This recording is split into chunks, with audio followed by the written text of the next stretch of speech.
Renee already sent in her question, and it was so awesome that I decided to use it as the question of the podcast tonight. So I'm going to show you the question, and then I'm going to ask everybody who wants to please answer the question yourself in the comments. And then I'm going to show it to you now, but I'm not going to answer it until the end of the podcast. So that gives everybody time to think about it and then answer it. And then at the end of the show, then we'll go through the answers. Okay. Sound good? All right. So here is the question. This is from Renee. Thank you, Renee. All right. If you had the chance to meet one person from the Old Testament and one person from the New Testament and ask them one question, who would you choose to meet and what question would you ask? One person from the Old Testament, one person from the New Testament, and you can ask them one question. So who would it be? And what question would you ask? And Renee, I'm going to add something.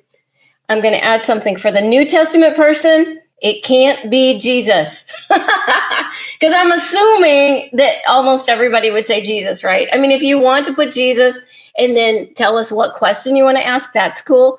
But if Jesus is your number one person for the New Testament, then you have to give us also the number two person. So who else would you want to meet from the New Testament? And what question would you want to ask? So Renee, you've got to write a new one for her because she gave me your answers. But now you got to write your second person for the New Testament.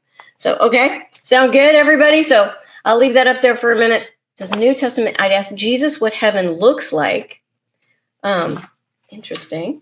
And second, I'd ask to Mary, Jesus' mother, if he was, I love this, if he was a perfect child or if he was a typical child going through terrible twos and tyrannical threes. Yeah. Have you ever thought about that? I've thought about that before. What was Jesus like as a child? You know, isn't that the weirdest thing to think about? You know, he was a little baby. Mary had to change his diapers. You know, I guess he had to learn how to do things just like a baby, a normal baby. He was just a baby, you know? And so I've thought about that a lot. What do you guys think about that? How long did he know from the time he was a little child who he was? And his parents knew. You know, how did that work? Or did he learn as he got older? I don't know. I mean, we don't know the answers. Obviously, the Bible doesn't tell us. So, but that would be a wonderful question to ask Mary. And she could maybe tell us some funny stories about when Jesus was a kid. Yeah, it's not mentioned in the Bible at all. So we don't know. And there's this whole time period, you know, we have when he was born. And then we have the time when he was 12 years old. When I think at that time he already knew when he was 12 years old. Remember that when the family went to Jerusalem and then they left Jerusalem, it was for, you know, the Passover, I guess. And then when the family and their whole entourage of people were leaving and Jesus wasn't with them. And when they realized he wasn't with them, they came back and found him in the temple. And so they were upset with him. And he said, didn't you know that I would be here at the temple, the house of my father or something? I can't remember exactly what he said. So I think at that time, and that was when he was 12. So I think he knew at that time that his identity, you know. So, but when did that take place? You know, how young was he and how did that look? You know, it's so fascinating. Well, someday we'll know all the answers to all of this. And Heidi. Okay, so Old Testament. She wants to meet Adam. What was it like pre-sin and to walk and talk with God? Yeah, Adam and Eve. Yeah, I think that when God created Adam and Eve, I think that they were created in glorified form. They were supposed to live forever. You know, that is, I think they were created in the form that we will have in the future when we get our glorified bodies. And God walked with them in the garden. They had relationship with God. And so, yeah, what was that like? What was the garden like? What was it like to name all the animals? I love that. Oh, and Renee had also already answered when she sent me the question. She answered her Old Testament. Let's see. Oh, Renee wants to meet Eve. And Renee says she would ask Eve, what the heck were you thinking? Oh, gosh, yeah. Heidi, I think Jesus had a grace and wisdom from birth so that he was different from other children. You must have noticed a child who never sinned? Yeah, that's such a good question, because I think there's a grace period for when you're a little baby that you are, even when you're selfish and maybe mean to your sibling or something. If you're young enough, it's not really sin yet. I think this is my opinion. And then you reach an age of accountability when it starts being sin. When you act out, when you disobey your parents. And obviously Jesus never sinned, so he would have been a different child. I don't think that he would have. I think he would have been noticeably different. So, and I just think about like we had this weekend, we've got 3 grandchildren, so they're all boys, and the 2 of them are twins, and they are going to be 2 years old. They're going to be 2 years old in May, and then we have the other grandbaby he just turned 1 in October. So we had 3 toddlers running around all weekend. And there were squabbles. And one of them was going through a little phase, and he was really not being nice to his cousin and taking away his toys all the time. And, but he's not even 2 years old yet. So is that sin? Is that a sin? I mean, I think he knew he was being bad. So, but I don't know. So anyway, so interesting. But Jesus never sinned. So whatever that means, he never sinned. All right, Michelle, she says, I would ask Moses about his times in the presence of God on the mountain for 40 days in fire and so many experiences through 40 years. So yeah, I will give you I'll give you a sneak peek at my answer, because Moses is my guy too. He is my favorite Old Testament character. And one of the reasons why is because it says that Moses spoke face to face with God. He was friends with God. They had conversations. And I feel like of all of the Old Testament characters, I feel like he had the closest friendship with God, and the longest. I just feel like all of the things that he went through. So he definitely is my favorite character, and I would love to talk to him about that. And what was it like to be face to face with God? I would just like to sit and just let Moses tell me stories.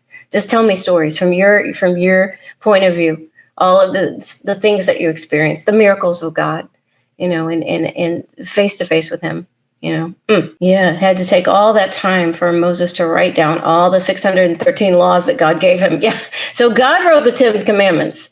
He actually, the stone tablets, God wrote those for Moses. But then God told Moses, write all these down. And then it's like pages and pages and pages. So it definitely was a lot of writing. Let's see, Elijah or Enoch would be a good ones too. Has anybody ever read the book of Enoch?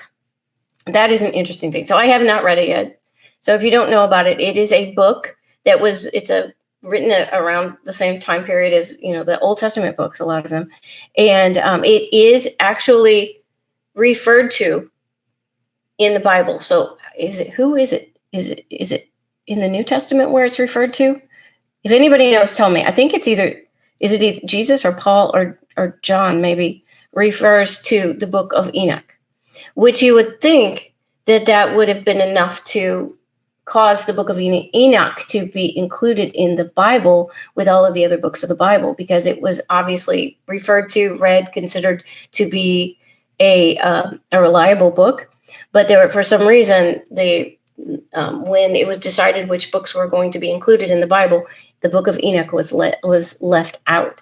So a lot of people think that it is a very reliable book to read. And I've read about it, but I've never actually read it. And I would like to sometime. Maybe that would be something for me to read and for us to talk about in a future podcast.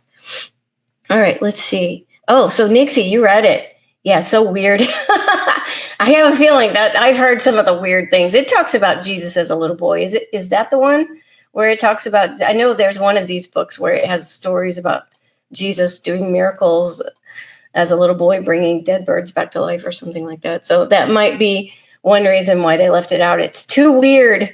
Who knows? All right, Heidi, I believe, yeah, I think it is the New Testament. I think, let's see.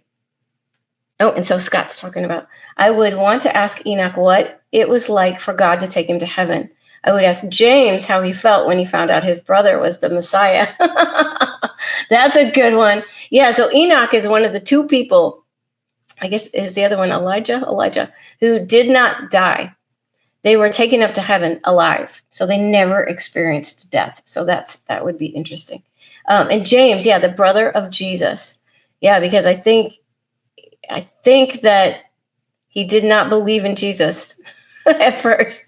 I think he was one of the brothers who did not agree with what Jesus was doing when Jesus started his ministry, and thought he was crazy, said he was out of his mind, his family said. And I think that after Jesus rose from the dead, then his brothers, his family, accepted the truth and understood who he was. But yeah, can you imagine? Can you imagine your sibling, those of you who have siblings, finding out that this person you grew up with, oh, this is the Messiah? Are you kidding me? It would have been so hard to believe.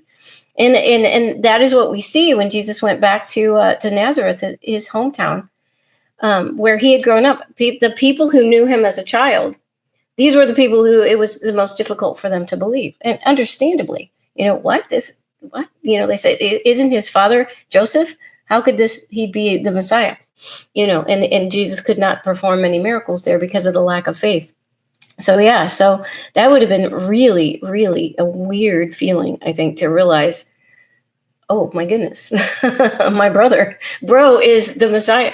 Oh, Betty, you've read the book of Enoch too. Help me understand so much. Oh, interesting.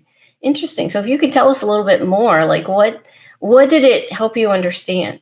If you want to, I think that would be interesting.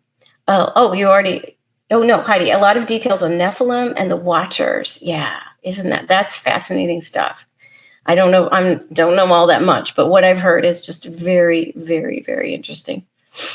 Michelle, Peter, James, and John were in Jesus's inner circle, getting to see the encounter with Moses and Elijah on the mountain for the transfiguration. And when Jesus raised the girl from the dead would be fun. Yeah. Yeah, the Peter, James, and John, the three, they got to experience a closeness with Jesus that I don't think the other disciples had. Remember when Jesus raised the little girl from the dead, and Jesus brought just those three, and then they were at the mountain and saw the transfiguration. None of the other disciples got to see that. So there was just this closeness that Jesus had with them, that he let them in a little deeper than the others. So yeah, wow, the transfiguration. Yeah, I would love to talk to those that Jesus healed too, their experiences and feelings. Yeah, I love that, Nixie. I love that. That's why I like The Chosen so much. Is everybody here watching The Chosen? It's coming out. The next season's coming out pretty soon. Did anybody see there was Sunday, Dallas Jenkins did a live stream, which I didn't see. So evidently there was some kind of big announcement that changes for this season. So if anybody saw it, let me know. What did he say? I didn't get to see it. I forgot. But anyway, what I love about the Chosen series so much is that it focuses on, have you ever noticed this? It actually focuses on the people around Jesus more than it focuses on Jesus. It focuses on the way Jesus's interactions with them changed their lives. And so that's how Dallas and his crew can create all these sub stories, for all these different characters. And I just love that. I love that focus, because really that is our story as well. The way our interaction with Jesus, our encounter with Jesus has changed our lives, and so it makes me feel so much more connected to the Chosen series because of that focus. I love it. Heidi, for the New Testament, I would go with any of his close disciples like John or Peter and ask them what it was like to walk on water, or witness the miracles of Jesus in the day of Pentecost. Yeah, that's cool. Yeah, I really think that when we get to heaven, I've heard of people who've had near-death experiences having, and then I've actually kind of experienced this a little bit in some of the visions. Again, not gospel, not doctrine, just some things, ideas that I have based on some vision experiences. But I think that it's very possible that God gives us kind of like a review of our lives, and we'll be able to see not just our lives, but go back and see, kind of like watching a movie, see these things that happened in the past. So if we want to, we won't have to just rely, once we're in heaven, we won't have to rely on somebody else telling us a story about it. God will allow us to actually see it, like see the parting of the Red Sea, or, I mean, won't that be neat? Now, I'm not telling you this is the way it is. I have no idea, but I just think that would be so cool for us to kind of be able to experience it and see it like a movie in front of us, because I've heard that some people who have had these out of body death experiences where they've actually gone to heaven and experienced God giving them kind of a replay of their life. And they describe it as kind of like a movie that they're able to go back and watch and see all of this, as God is showing it to them. So interesting. Let me tell you my answers to this question. Okay. If I had the chance to meet one person from the Old Testament, I already told you it would be Moses. I love, love, love Moses. He's always been my favorite, just simply because of the friendship that he had with God. He was God's friend. He could talk face to face with God. I don't think anybody else in the Old Testament had that kind of a relationship with God. And also just his humility. I mean, the way that, there were several times when God said, "Step aside, Moses, let me destroy the Israelites and I will make you my heir." I feel like if I was Moses, after all that he had gone through from those Israelites constantly grumbling and complaining, I feel like I would have said, "Okay, God, go ahead." But Moses, every single time Moses fell on his face and he's like, "No, God, have mercy, forgive them." And God always relented. God changed his mind so many times from Moses's request. And so, yes, all I want to do is I want to sit at Moses' feet and I want him to tell me stories, just tell me stories about the parting the Red Sea and about, being able to go up on the mountain and speak face to face with God, about the manna, the fiery column at night and the cloud by day. And then the last thing, that at the very end, Moses is not allowed to go to the promised land. And I know he was sad. I know that he was so disappointed, but he accepted it. And so I want to know about his last days as he was alone before he died, God let him go up to the top of a mountain and see the promised land, but he couldn't enter in. So, I love, love, love Moses. And then the New Testament, of course, Jesus. But then the person that I would want to meet after Jesus is Mary Magdalene. She's always been my favorite. So I did, when I was a child, I experienced demonic oppression, so I am familiar with that. And God has completely delivered me from that. And praise Jesus. And it was, through abuse that I experienced when I was a child from my mother. And so praise God for the deliverance. So Mary Magdalene we are told that she was delivered. Jesus delivered her from 7 demons. And then she ended up being part of the group of people, the disciples that followed Jesus around. And I love the woman that plays the character in The Chosen that plays Mary Magdalene. It's wonderful. So, but the most beautiful thing about Mary Magdalene is that she is the first person who saw Jesus after he was resurrected. And she didn't recognize him. So you know the story, right? So she was going to the tomb, and but the tomb was empty. And so she sees this man, and she thinks it's the gardener. And she says, "Please tell us where you have taken his body." And she doesn't recognize Jesus. And then he says, "Mary." He says her name. This always makes me want to cry. All he does is say her name, Mary. And that's all it took. Then she knew who he was just from him saying her name. And so I just think about him saying her name in this tender, loving, compassionate way. And that's what she recognized was his love, So anyway, yes, I want to just hang out with Mary Magdalene. She's my favorite by far.